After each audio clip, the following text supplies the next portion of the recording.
Hello students, welcome to Kenny's Educare, a group of Kenny solutions. Today we will be starting with lesson number 11 which is cell structure and microorganism. अब पता है आपको cell structure क्या होता है? अभी जो हमारी ह्यूमन बॉडी है that is also having a structure. ये ऊपर हमारा फेस होता है, देन नेक रीजन, फिर ये शोल्डर.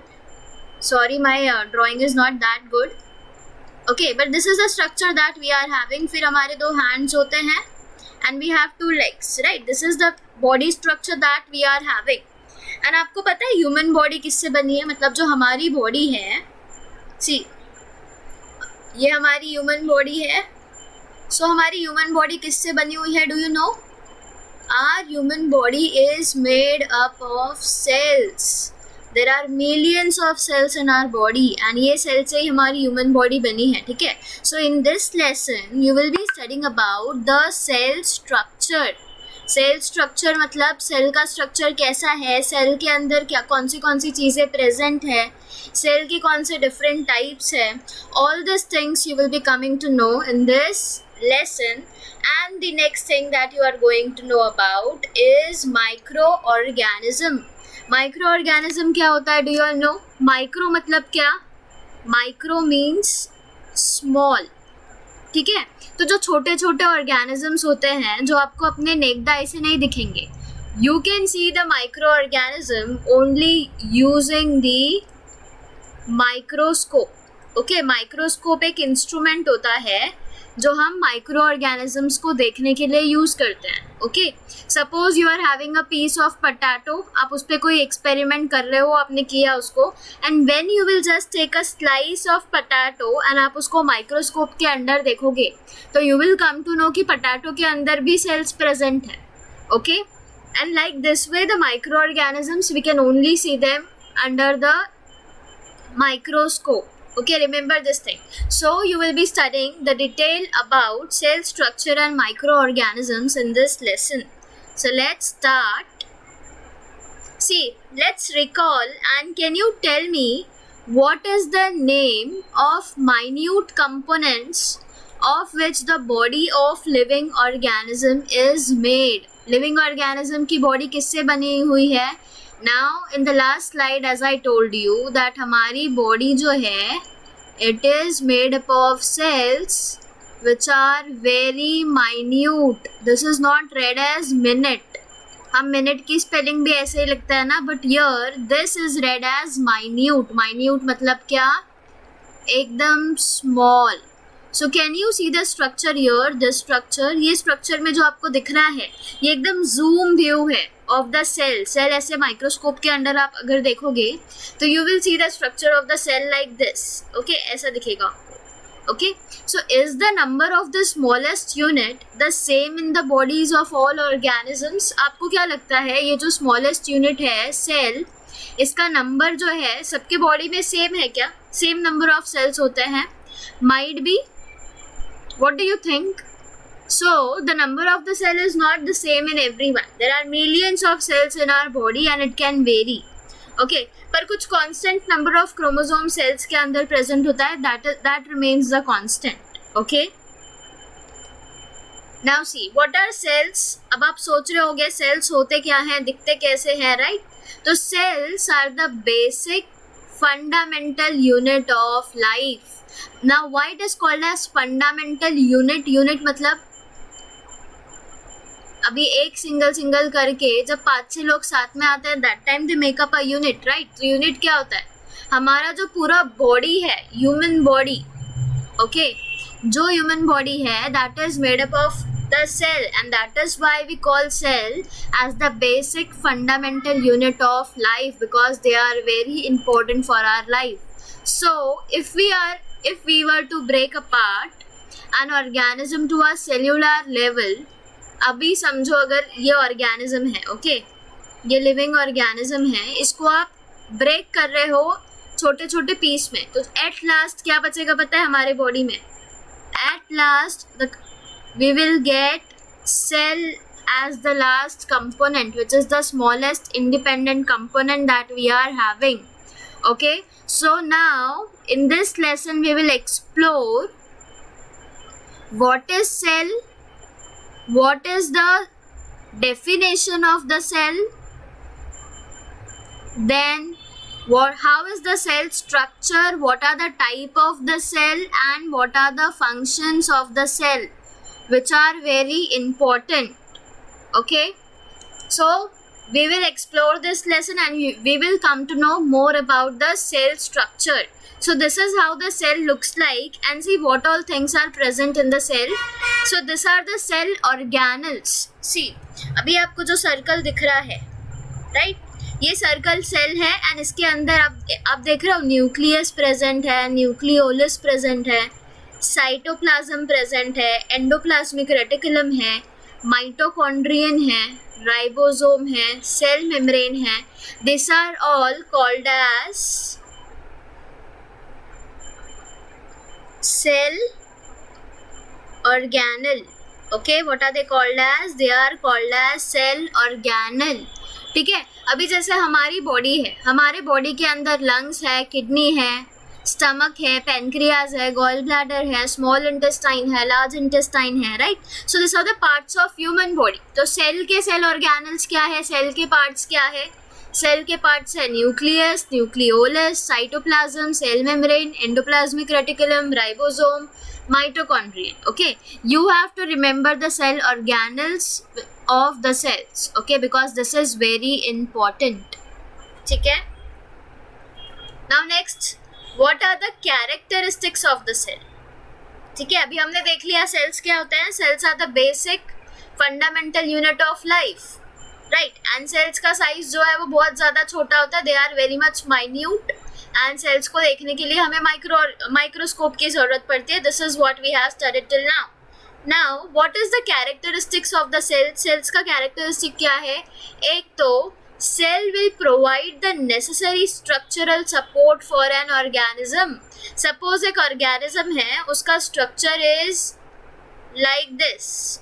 ओके, उसका स्ट्रक्चर ऐसा है, तो इसके स्ट्रक्चर प्रोवाइड करने में who is helping? The organism. The cell is helping the organism because मैंने क्या बोला कि the living organism they are made up of cell. तो suppose अगर cells ऐसे cell ऐसे divide करके multiply कर रहे हैं ऐसे shape में, then only the organism will get a shape like this, right? तो cell का सबसे पहला काम क्या है? किसी भी organism को उसका structural support देने का काम is of the cell. Okay, then the next characteristic of the cell is जो भी genetic information necessary होता है reproduction के लिए, वो कहाँ पे present होता है? न्यूक्लियस के अंदर. because हमारा जो न्यूक्लियस है, न्यूक्लियस के अंदर क्रोमोसोम प्रेजेंट होता है.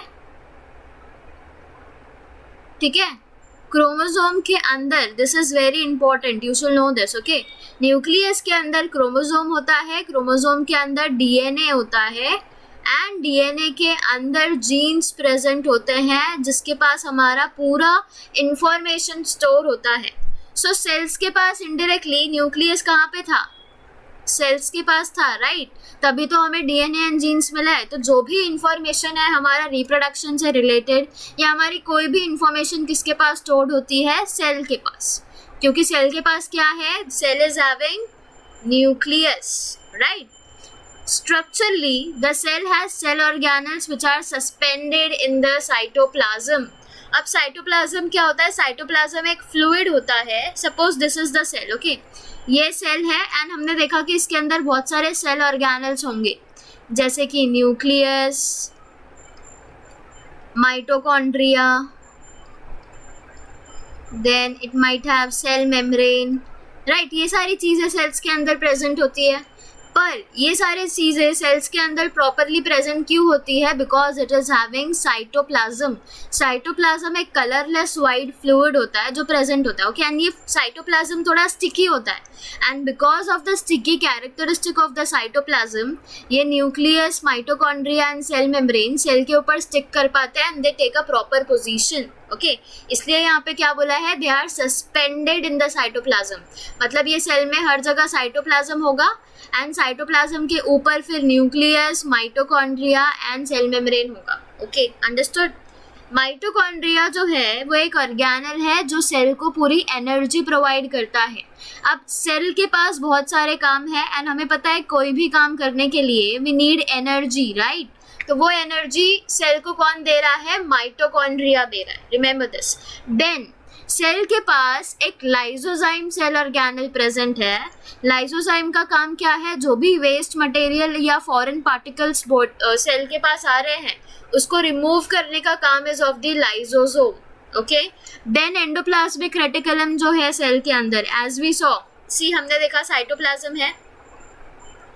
साइटोप्लाज्म, न्यूक्लियस, माइटोकॉन्ड्रिया ने एनर्जी दे दिया, राइबोसोम्स है, सेल मेम्ब्रेन है. We are studying the cell organelles, right? तो एंडोप्लाज्मिक रेटिकुलम आपको दिख रहा है, दिस पर्पल कलर वन. अब ये एंडोप्लाज्मिक रेटिकुलम का काम क्या है? To synthesize the selective molecule and processes them. Selective molecule मतलब ये जो है, अभी सपोज सेल को सिर्फ प्रोटीन की ज़रूरत है तो एंडोप्लाज्मिक रेटिकुलम सिर्फ प्रोटीन ही लेके आएगा. It will not take in carbohydrate with it because the cell is not needing carbohydrate.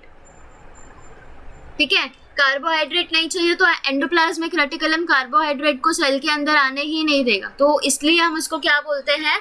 That they are selective. अगर उसको प्रोटीन चाहिए तो सिर्फ प्रोटीन ही चाहिए, कार्बोहाइड्रेट नहीं आ सकता अंदर. Okay. So they are selective molecule and जो भी मॉलिक्यूल्स वो लेंगे उसको प्रोसेस करेंगे and then they will eventually direct them to the appropriate location. एक एप्रोप्रिएट लोकेशन पे लेके जाएंगे उसको जहाँ पे भी प्रोटीन की ज़रूरत है या कार्बोहाइड्रेट की ज़रूरत है. Understood? This are the characteristics and the work of the cell. Now cells जो है वो दो टाइप के होते हैं. Okay, there are two types of cells, always remember this. One is prokaryotic cell and one is eukaryotic cell. You will be studying about this details in the later part in this lesson itself. Okay. अब यहाँ पे आपको cell organelles दिख रहे हैं. See, nuclear envelope. This is one is the plant cell and one is the animal cell. अब आप एक चीज़ देखोगे, प्लांट सेल के अंदर क्लोरोप्लास्ट प्रेजेंट होता है पर एनिमल सेल के अंदर क्लोरोप्लास्ट प्रेजेंट नहीं होगा. ठीक है, प्लांट सेल के पास वैक्यूल होता है पर एनिमल सेल के पास वैक्यूल नहीं होगा. ठीक है. देन प्लांट सेल के पास सेल वॉल होता है पर एनिमल सेल के पास सेल वॉल नहीं होगा. तो यही तीन चीज़ों का डिफरेंस होता है plant cell and animal cell में. अब prokaryotic cell and eukaryotic cell मतलब क्या? प्रोकैरियोटिक के अंदर सारे यूनिसेल्युलर ऑर्गेनिज्म आएंगे. ओके. एंड इनका न्यूक्लियस नहीं डेवलप्ड होगा. Nucleus is not well developed. Okay. पर यूकैरियोटिक में डिफरेंस क्या है? यूकैरियोटिक में unicellular as well as multi cellular organisms present होंगे. ठीक है. I write ORG for organism. And इनका न्यूक्लियस जो होगा दैट इज वेल डेवलप्ड. ठीक है, न्यूक्लियस वेल डेवलप्ड है तो आई टोल्ड यू न्यूक्लियस के पास जीन्स होता है, राइट? तो यूकैरियोटिक सेल्स का न्यूक्लियस वेल डेवलप्ड है तो न्यूक्लियस के अंदर क्या क्या होगा? क्रोमोसोम होगा, DNA होगा, जीन्स होगा, एवरीथिंग विल बी प्रेजेंट. पर प्रोकैरियोटिक का न्यूक्लियस ही वेल डेवलप्ड नहीं है तो इनका DNA, genes and that also will be not well developed. Now unicellular and multicellular मतलब क्या? यूनी मतलब क्या? Single cell. Okay. And multi मतलब क्या?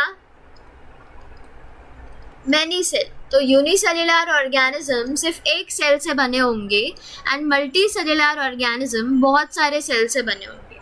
Okay. Understood till here? Now what are the essential functions of the cell?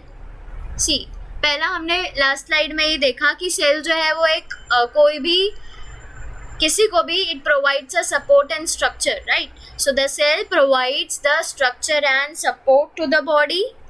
Then mitosis एक process है जो हमारे सेल के अंदर दो प्रोसेसेस होता है. One is mitosis, cell division process है ये. Okay. And the second one is meiosis.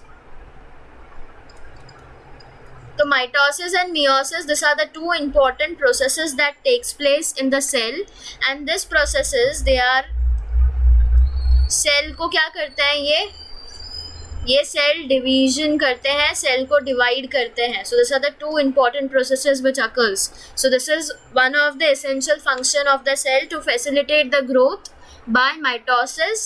Then cell also helps in reproduction, and cell also provides energy and transport of the substances. So these are the essential functions of the cell. Okay. Now we have learned that cellular organization is the primary characteristics of a living organism, and that the cell is the fundamental structural and functional unit of living organism. Now here you get the definition of the cell. Cell is the fundamental structural and functional unit of living organism, because our whole body is made up of cell, and this cell is only providing the support and structure to our body. Okay ना. अभी आपको एक flow chart complete करना है, and the flow chart is with respect to your book. Book कैसे बनती है? सी, words आया, वर्ड्स के पहले क्या आएगा?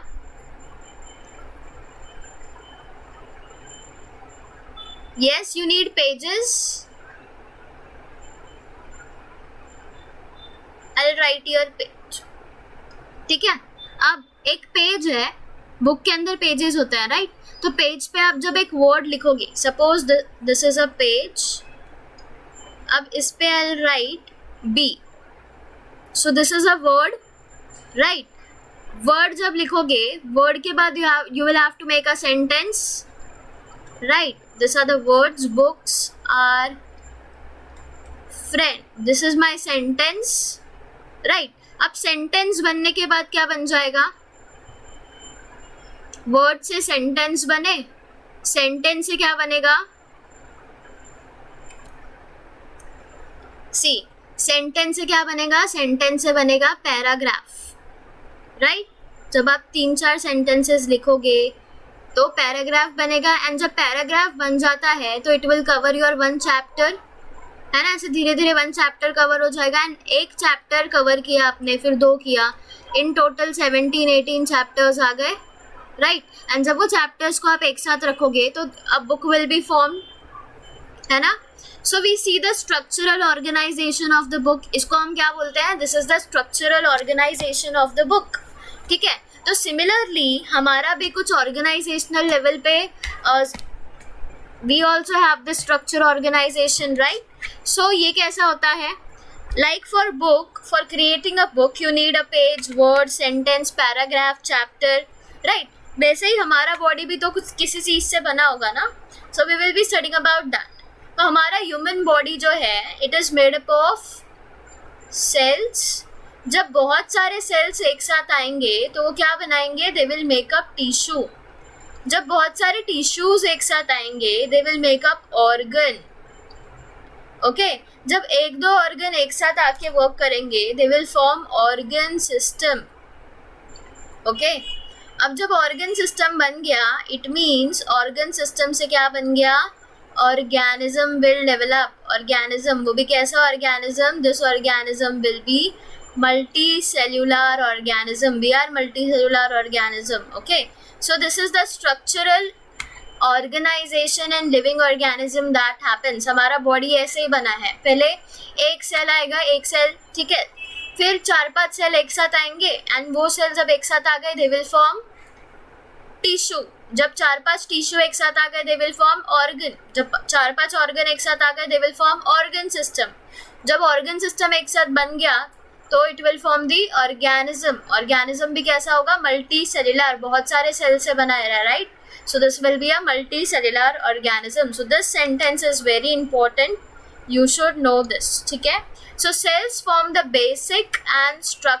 Basic of the structure and function of all living organism. तो structure and function of living organism कौन है?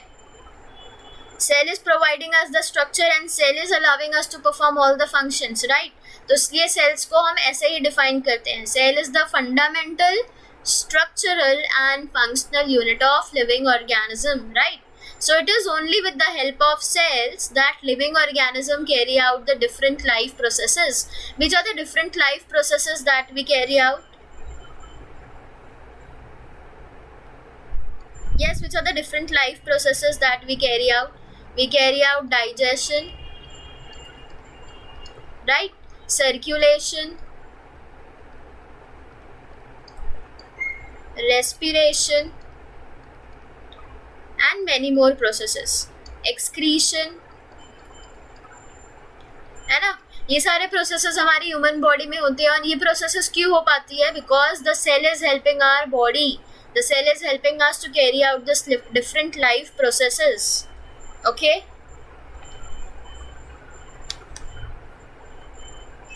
now use your brain power and tell me, where do the life processes of unicellular organisms takes place? अब unicellular है, unicellular organism, it means the organism is having just one single cell, so all the processes will take place in that one cell itself. Okay, now this is the level of organization that I was talking about. देखो, ये cell है, फिर cell से क्या बनता है? Tissue, tissue से organ, organ से ये organ system, and organ system से an organism is developed. Okay, if you want to study, you can study ऐसे भी कि ऑर्गेनिज्म किससे बना हुआ है? ऑर्गन सिस्टम से. ऑर्गन सिस्टम कैसे बना? ऑर्गन से. ऑर्गन कैसे बना? टिश्यू से. टिश्यू कैसे बना? सेल से. Very simple, right? And this is the basic thing that you should know about the cell.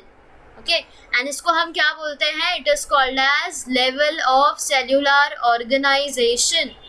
Okay, I hope you are clear with this because this is very important concept. ठीक है? Now see, a great scientist named Robert Hooke.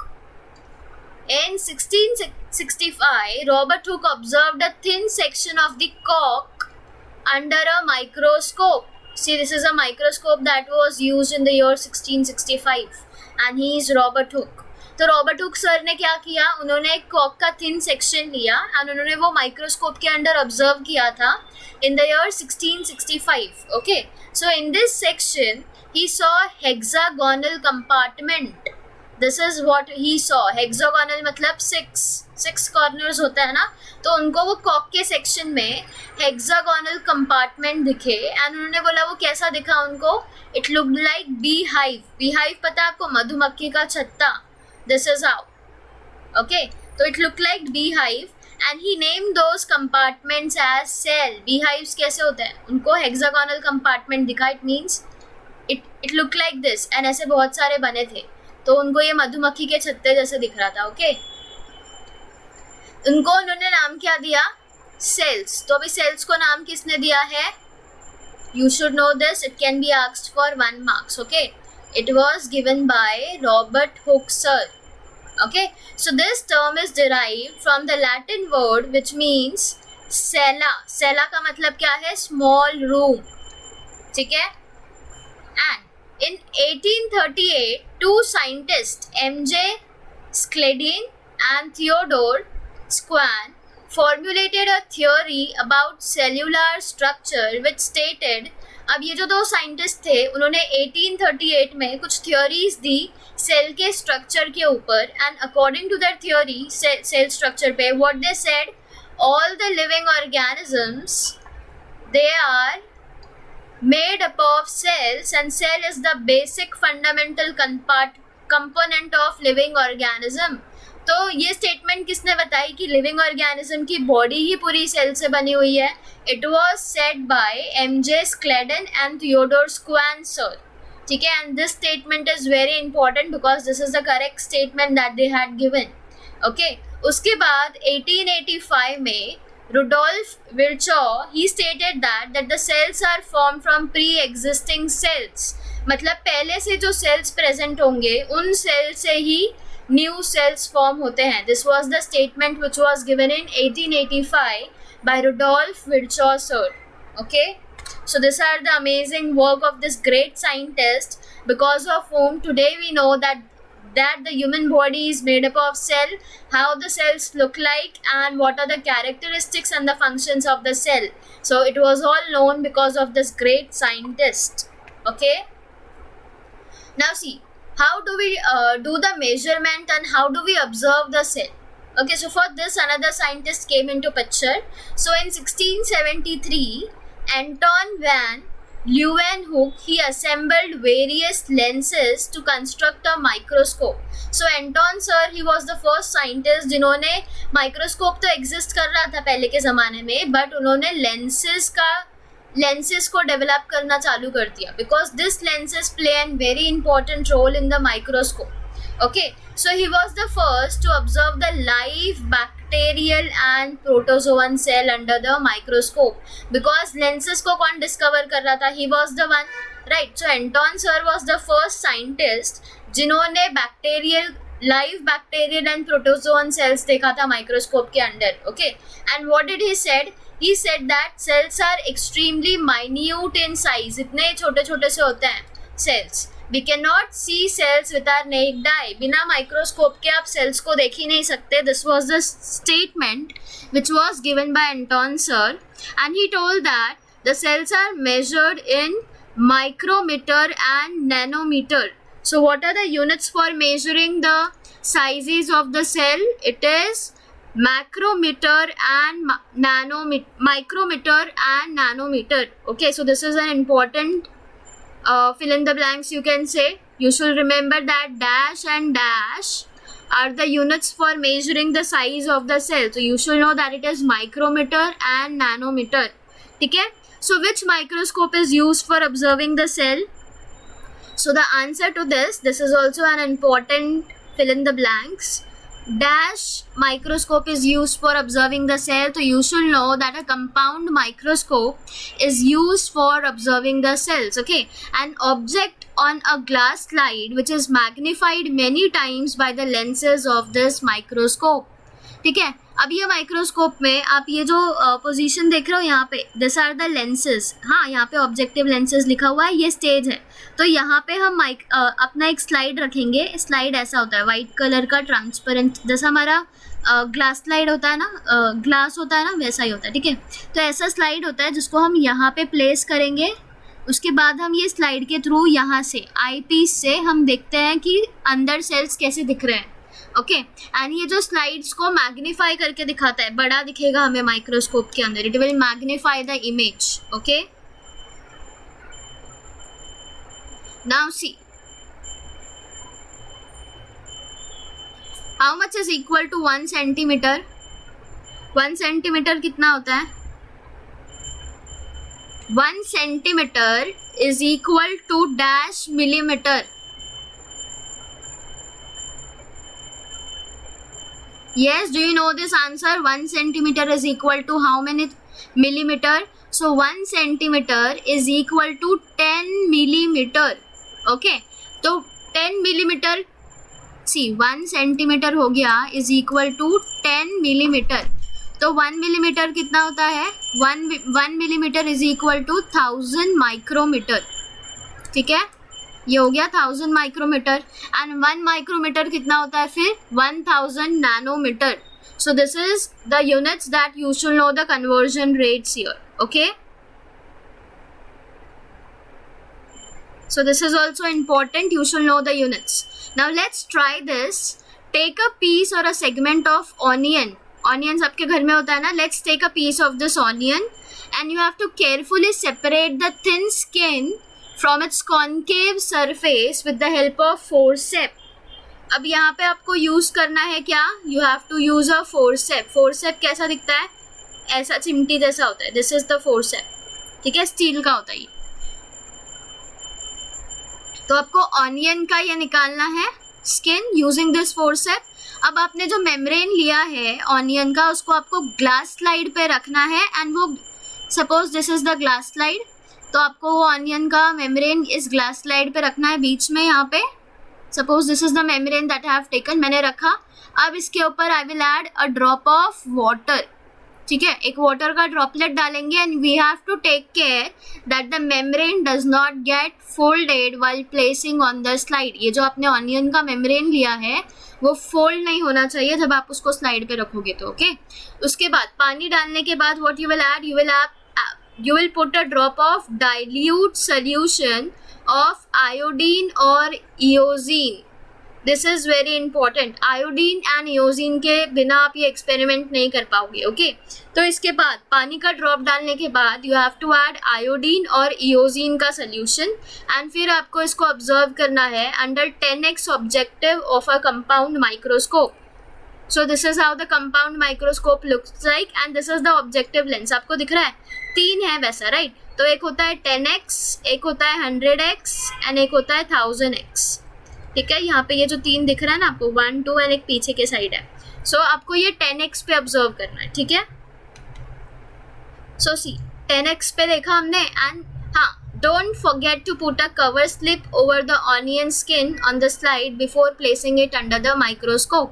अभी ये experiment में हमने क्या किया, हमने onion का मेम्ब्रेन लिया, उसके ऊपर अ ड्रॉप ऑफ वाटर डाला, ड्रॉप ऑफ आयोडीन और इयोजिन डाला, उसके बाद एक छोटा सा कवर स्लिप आता है जो कांच का ही होता है. ठीक है, पतला सा होता है, उसको हम लोग को ये मेम्ब्रेन के ऊपर वो रखना है. And now we have to observe the slide under a compound microscope. उसके बाद आपको क्या दिखेगा, you will see like this. ये जो आपको लास्ट वाला इमेज दिख रहा है, you will see like this under the compound microscope. तो आपने एक सेगमेंट लिया, उसका पहले का आप ऑनियन लोगे, ऑनियन का एक सेगमेंट लिया, उसका एक मेम्ब्रेन निकालेंगे and then you have to add what? You have to add a drop of water. You have to add a dilute solution of iodine और इयोजीन. ठीक है, दिस इज इम्पोर्टेंट. उसके बाद आप क्या करोगे, उसके ऊपर कवर स्लिप डालोगे. कवर स्लिप डालने के बाद you have to observe under compound microscope. ठीक है, so this is what you have to do and this is how the cell will look like under the microscope. Last one, you will see pink color का layer which you will get from the onion peel. Okay, understood the experiment कि onion के पास भी cells होते हैं. This is the conclusion that we can give. Okay, in the same way you have to observe the cell from various parts of the plants like the leaves, bark, root tips etc. अब जैसे हमने onion के जो पील था उससे हमने sales को observe किया है. You can observe the cells of the various parts of the plants. जैसे आप किसी का लीव्स ले सकते हो, बार्क ले सकते हो, रूट टिप्स ले सकते हो, फ्लावर ले सकते हो and you can observe the sales under the compound microscope. Okay, now do you remember that the last year you had observed the amoeba and paramecium that are found in water? Last year when you were in 6th standard तभी एक experiment था जहाँ पे आपको amoeba and पैरामोशियम का cell का structure देखना था, right? So do you remember that and do you know what is amoeba and paramecium? एक चीज़ इनमें कॉमन है is amoeba and paramecium they both are unicellular organism. Unicellular है मतलब क्या, they are made up of only single cell, only one cell. Okay, so can you tell me are the cells that you observed all alike? सब same थे क्या cells amoeba and पैरामोशियम में? See first of all cells कहाँ से आ गया? Because amoeba and paramecium they have only one cell. So you might have observed only one cell, right? And what is their structure? Like this. उसके shape कैसे हो सकते हैं? They might have different shape. Amoeba का shape ऐसे कैसा भी होता है, it is not even ना. अमीबा का शेप कैसा भी होता है, ठीक है? So this is the structure of the cell, right? Cell के पास क्या क्या होता है? It has nucleus, it has mitochondria, ribosome, cell membrane, cytoplasm, nucleolus, endoplasmic reticulum. Now this picture is put twice so that you remember all the cell organelles which are present in the cell. Okay, so because this is the basic thing, you should know कि cell के पास क्या क्या होता है. जैसे हमें पता है हमारे बॉडी के अंदर लंग्स है, लीवर है, स्मॉल इंटेस्टाइन है, लार्ज इंटेस्टाइन है. Similarly the cells also have something, cell organelles, right? तो you should know them. ठीक है. Now the next is cell size. अब सेल का साइज कितना होता है? So there is a great variation in the shape of the cell. जो किसी भी ऑर्गेनिज्म का सेल जो है वो अलग अलग होता है. ओके, तो सेल का शेप भी अलग अलग होता है. Suppose this is the amoeba, as I told you amoeba का शेप कैसा भी होता है, राइट? सो अमीबा का शेप में अमीबा के सेल्स भी वैसे ही होंगे. रेड ब्लड सेल्स देखोगे तो they have a concave surface, red blood cells ऐसे सर्कुलर होंगे, ठीक है, सर्कुलर बाइकॉन्केव। सरफेस सेल्स का स्ट्रक्चर ऐसा होता है, मसल सेल्स ऐसे दिखते हैं, स्पर्म ऐसा दिखता है, बोन सेल ऐसा दिखता है, नर्व सेल्स ऐसे हैं, एग सेल ऐसा है, फैट सेल ऐसा है, स्पायरोगायरा ऐसा दिखता है। तो इनके अकॉर्डिंग इनका जो सेल का शेप होता है दैट इज ऑल्सो डिफरेंट। तो जो सेल का शेप होता है that basically depends upon what the function the cell has to perform, ठीक है, उनको जो फंक्शन परफॉर्म करना है उस बेसिस पे ही सेल का शेप वैसा ही होता है, ठीक है। So every organism might not have the same shape, cell shape, सबका शेप अलग अलग हो सकता है, ठीक है। So this are some of the examples of the different types of the shapes that the cell have, okay. Now see, cells are of many different shapes, cell का shape अलग अलग होता है। एग्जाम्पल सर्कुलर, हमने देखा red blood cell circular थे, rod shaped sales होते हैं, कॉलमुनार सेल्स होते हैं, स्पाइरल सेल्स होते हैं, ओवल होते हैं, रेक्टेंगुलर होते हैं। So the cells can have many different shapes, okay. So each cell, it will contain various components for carrying out the life processes of the living organism. तो हर एक cell के पास एक अलग अलग कंपोनेंट्स प्रेजेंट होता है जो लिविंग ऑर्गेनिजम्स को हेल्प करता है to carry out different life processes. Now I have told you which different life processes जो living organisms have. They have digestion, right, they have circulation. I hope so that you remember all the life processes. We have respiration, right, we have excretion, and there are many more, right. So these are the different life processes which the living organisms need to perform, and who help them to carry out this life processes? Cells help the living organism to carry out all the life processes, okay. So these components, they are called as organelle. What are the organelles? The nucleus, the ribosome, the cytoplasm, the endoplasmic reticulum, the cell membrane, the mitochondria. These are all the cell organelles, okay. So we call them the organelles of the cell, which are responsible for carrying out different activities of living organism, ठीक है। So these organelles are studied in detail with the help of an electron microscope, which can magnify the image up to 2 into 109 2 billion times their actual size. Magnify करना मतलब बड़ा करना, okay. तो अभी ये दूसरा type of microscope we are seeing. अभी last slide में जो हमने माइक्रोस्कोप देखा था that was compound microscope, and now you saw that ये है electron microscope, right. So there are different types of microscopes which are available in the market, and अगर आपको cell organelles को देखना है that time you need to have this electron microscope, because cell का structure इतना छोटा होता है तो उसके अंदर जो nucleus है उसके organelles है वो तो और छोटे दिखेंगे, right. So for that we need to have this electron microscope. Now there are two different types of cells, one is animal cell and the other one is plant cell,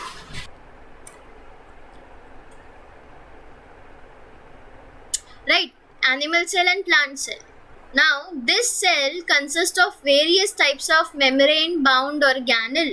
Now there are different types of organelles which are present in animal cell and plant cell, because both the cells are different. See, plants जो है they can perform photosynthesis and they can prepare their own food, right, and for that they are having a special organelle called as chloroplast, है ना। पर animals जो होते हैं वो अपना खुद का खाना नहीं बना सकते, they are dependent on other living organisms for their food, it means they are not having this chloroplast, right. तो उनके स्ट्रक्चर में एक डिफरेंस आ जाता है कि प्लांट सेल के पास क्लोरोप्लास्ट प्रेजेंट है पर एनिमल्स के पास क्लोरोप्लास्ट प्रेजेंट नहीं है। प्लांट सेल के पास वैक्यूल प्रेजेंट है पर एनिमल सेल के पास वैक्यूल्स प्रेजेंट नहीं है। So this are some of the differences that occur between a plant cell and an animal cell, okay.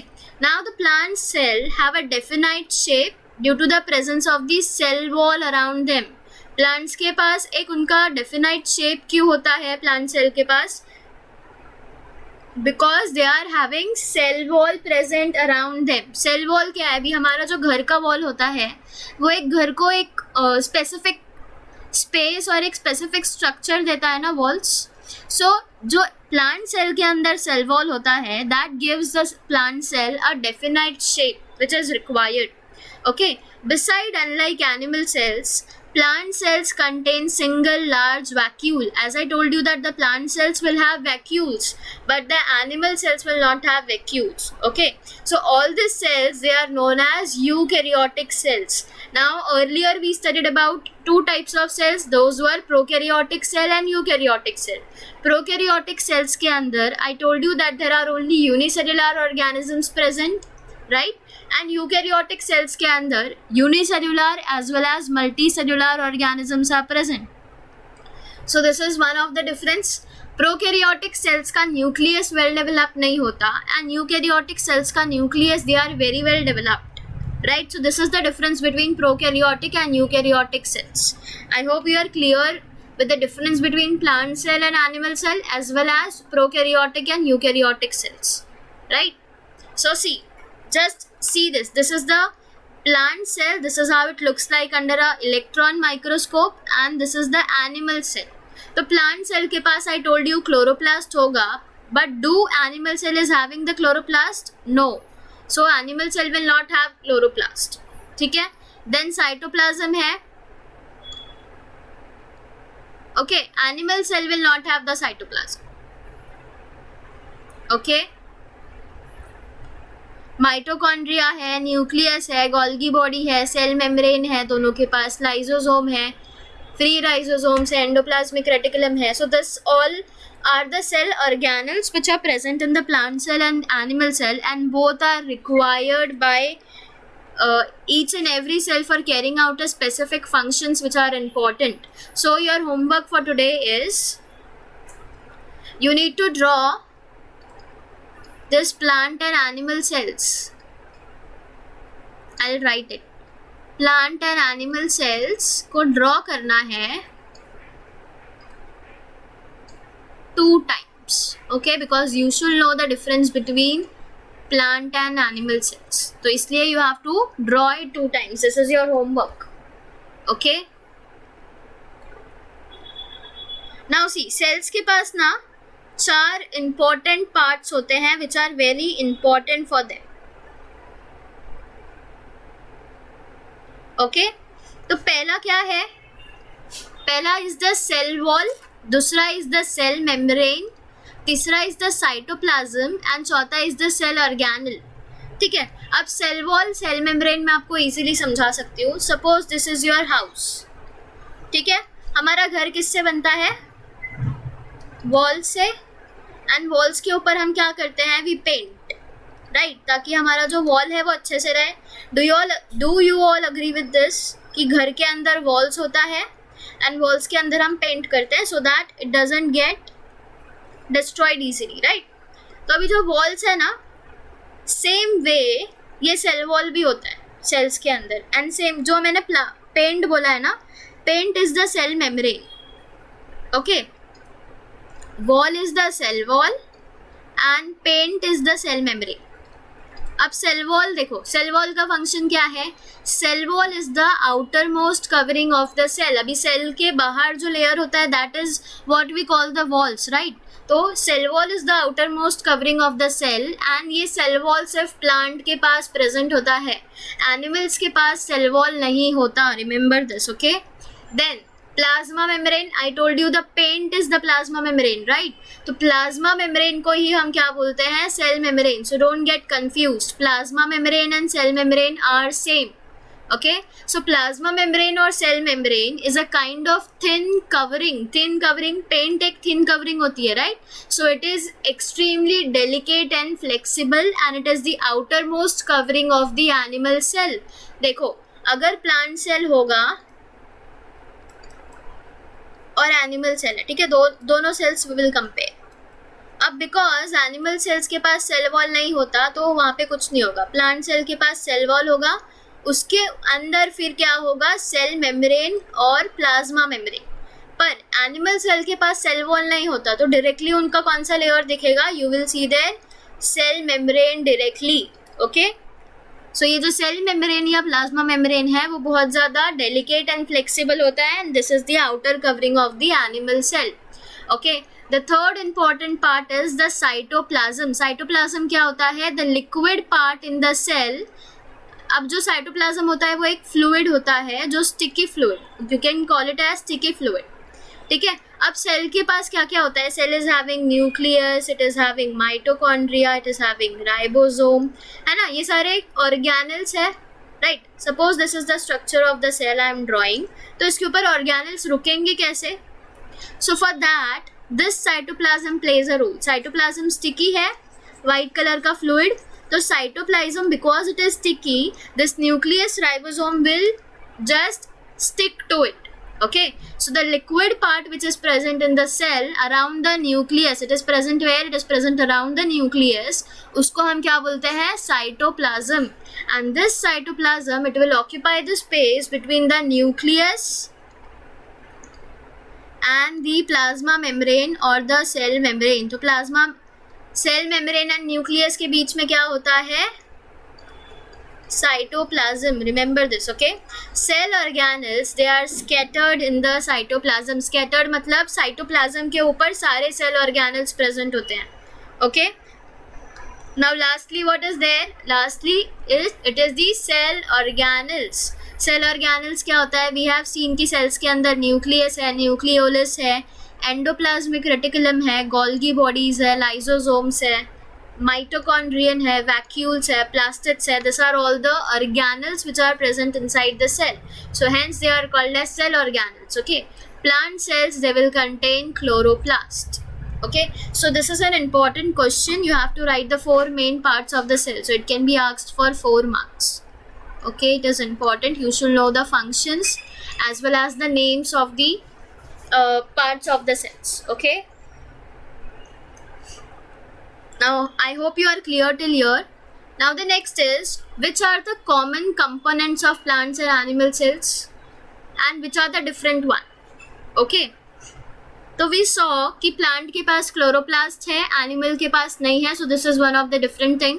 अब plant and animal दोनों के पास ribosome है, right? दोनों के पास Golgi body है, दोनों के पास cell membrane है, दोनों के पास एंडोप्लाज्मिक रेटिकुलम है, वैक्यूल है, माइटोकॉन्ड्रिया है. So this is the similarity between the plant and the animal cell, and the difference is the chloroplast and you can say cell wall. Animal cell के पास cell wall नहीं होता, plants के पास cell wall भी present होता है, right? So now the next thing, the nucleus is the most important organelle of the cell. Cell का सबसे इंपॉर्टेंट ऑर्गेनल कौन सा है? Nucleus. And there is a porous double membrane around it. Nucleus के around क्या होता है? Double membrane. And the nucleus will control all the functions of the cell. So for cell, nucleus is like the brain.